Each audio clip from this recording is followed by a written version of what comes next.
내가 아까 사는 대로 살아가는 것처럼 있는 대로 잃어가가지고 읽어서 놓친 게 있어요. 고전을 숭배하지 말고 인간과 세계에 대한 밸런스를 이루도록 고전을 시대에 맞게 재해석하는 것이 고전 공부의 핵심이야. 그냥 있는 대로 읽어서 그런데 이게 어떤 의미인지 저희가 방금 공유를 또 하기도 했었는데 아까 성훈이 형 이어서 해주실 수 있으실까요? 아까 이야기? 네. 네.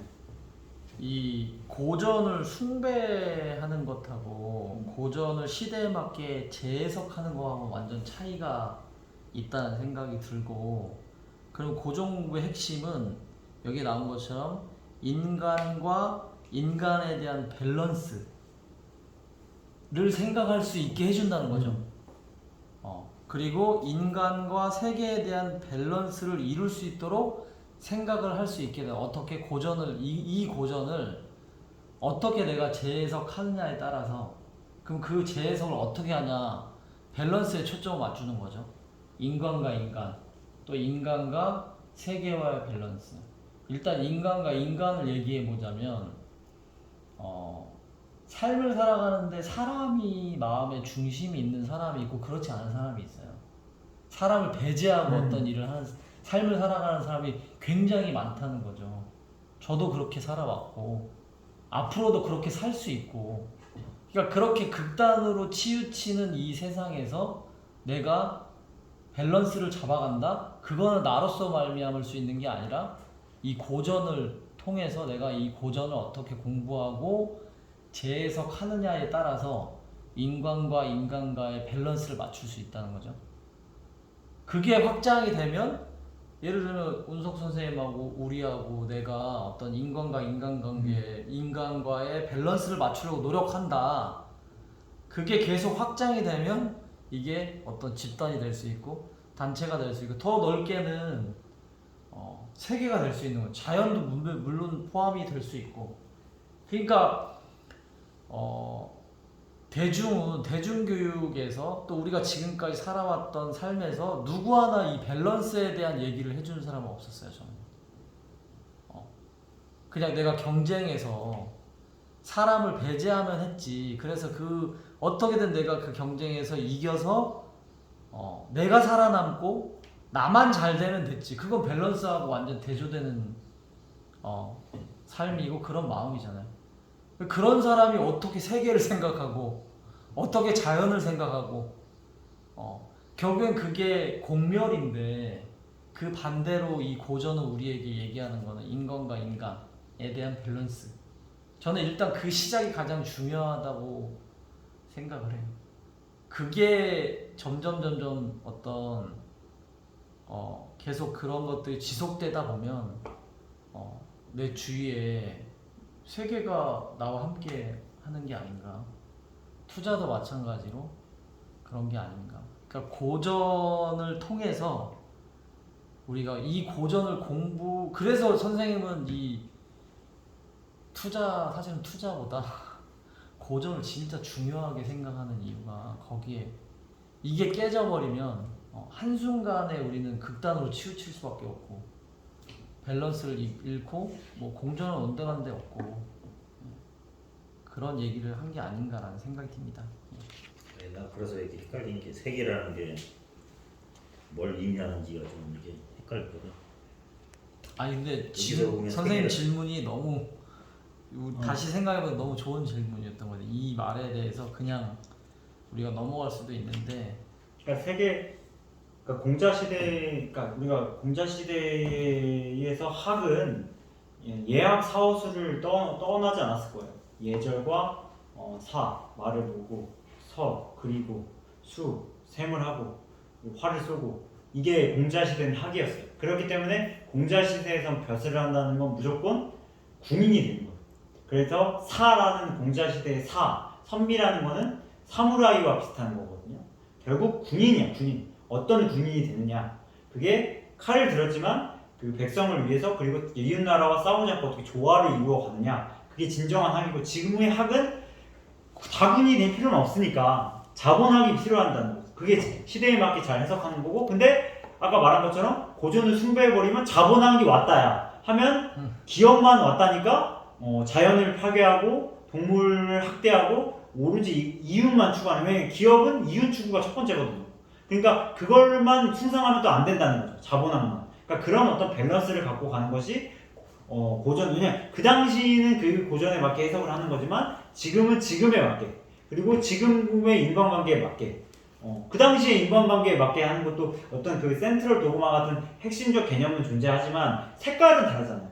그 당시의 얘와 지금의 얘가 다른 것처럼. 그게 고전 공부 핵심이라고. 아마 그게 진짜 가장 좋은 선생님 아까 그 의견을 물어봤었던 게 정말 중요한 문제죠. 네. 그러면 고전 공부를 잘 했느냐 못했느냐 판단은 어떻게 보면 잘했느냐 못했느냐 판단이요? 내가 고전 공부 잘했다. 고전 공부를 잘했다라는 거는 시험을 잘 봤다는 거는 그러니까 잘했다. 그러니까 잘이라는 여기서 핵심이라고 해서. 네. 그거에 들어가는 수가 있겠죠. 시대에 맞게 제일 해석을 잘 하고 있는지. 근데 그거는 이런 것 같아요. 그러니까 우리 투자라는 설명을 할 때 주변을 통해서 투자를 설명하는 경향이 많은데 그런 것처럼 고전을 재해석을 잘했다는 것도 주변을 잘 보면 또 해석이 잘 되지 않을까 싶어요. 내 생각은 고전 공부 잘했다는 거는 공존. 공존의 살면은 잘한 거 아닌가? 그렇죠. 그것만 해도 뭐. 투자든 인간 사회든 뭐. 네. 그죠? 자연 환경이든 환경 파괴 안 네. 하는 것도 공존이고. 네. 그죠? 동물 학대 뭐. 네. 안 죽이는 것도 공존이고. 그 생각이 들었어. 네, 맞아요. 그러니까 고전 공부를 하는 이유가 네. 그거잖아요. 공존. 네. 공존. 투자할 때도 이게 너무 무리하지 않게 하는 것도 있고 또 이게 나 혼자만 잘 살게 하는 것도 아니고 같이 살자.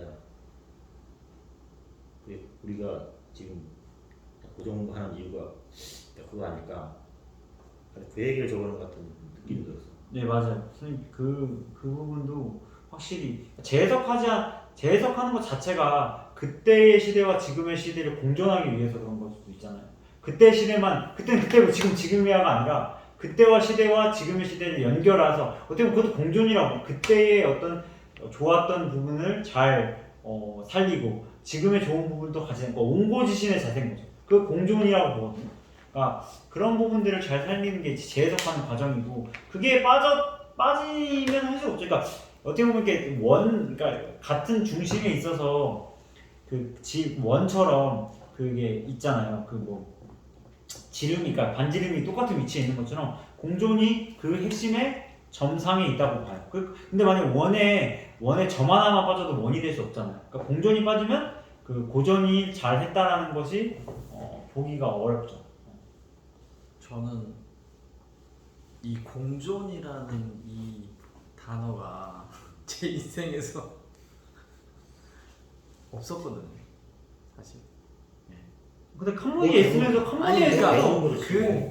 그게 다 그래. 네, 그냥 그러잖아요. 근데 이 고전이라는 걸 이게 진짜 굉장히 위대한 도구라는 게 내 삶에 들어와서 공존이라는 그 어떤 씨앗이 심어졌잖아요. 그게 가능했던 게 선생님의 재해석이잖아요. 이 고전을 통해서 재해석한 게 씨앗이 우리한테 뿌려져서 이제 이게 공존이라는 말이 진짜 전혀 어색하지 않잖아요. 근데 그 씨앗이 이제 심어졌는데 이걸 이제 우리가 어떻게 재해석해 나가느냐, 삶 속에서 그걸 어떻게 이제 발현시키고 가치를 발현시키고 생명력을 집어넣느냐, 그건 이제 우리의 어떤 숙제인 거라는 생각도 들고. 그러니까 캄보디아에서 우리가 얘기했지만 저도 그게 있었거든요. 내가 보니까